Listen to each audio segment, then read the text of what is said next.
Okay, so we have bucket number 2. We're talking about this topic of what happens when we aren't believed about the trauma that we experienced. Okay, so I already talked about bucket number 1.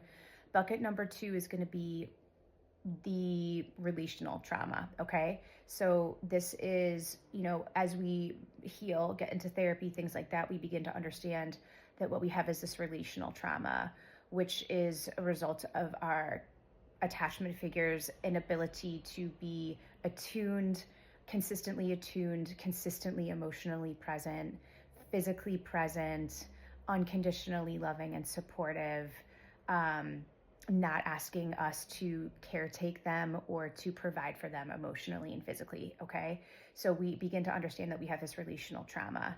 And this one is really, really difficult in a different kind of way. So here's the thing, folks, and it's just become very apparent to me. None of those things that I just said to you, like none of those are mandated reporting. Like I can't call CYS in my state and say, hey, I'm working with somebody and their parent is completely emotionally immature and they are wanting their child to meet their emotional needs, or their parent is completely disassociated and detached and they're not able to emotionally be present, or the parent is not able to attune. None of that stuff is mandated reporting. Okay, so it's important to acknowledge that our society does not actually see those things as abuse. Like, let's just be real honest here.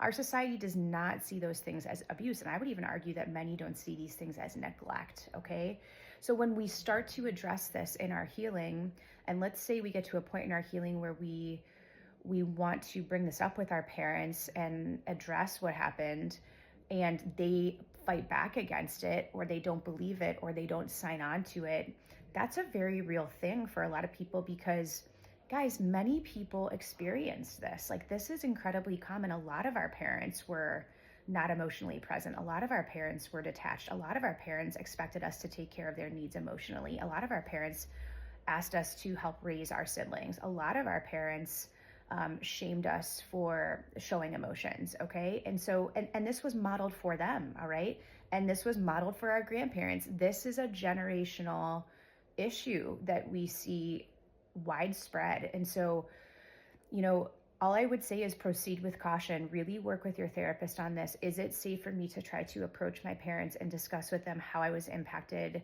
by their parenting of me?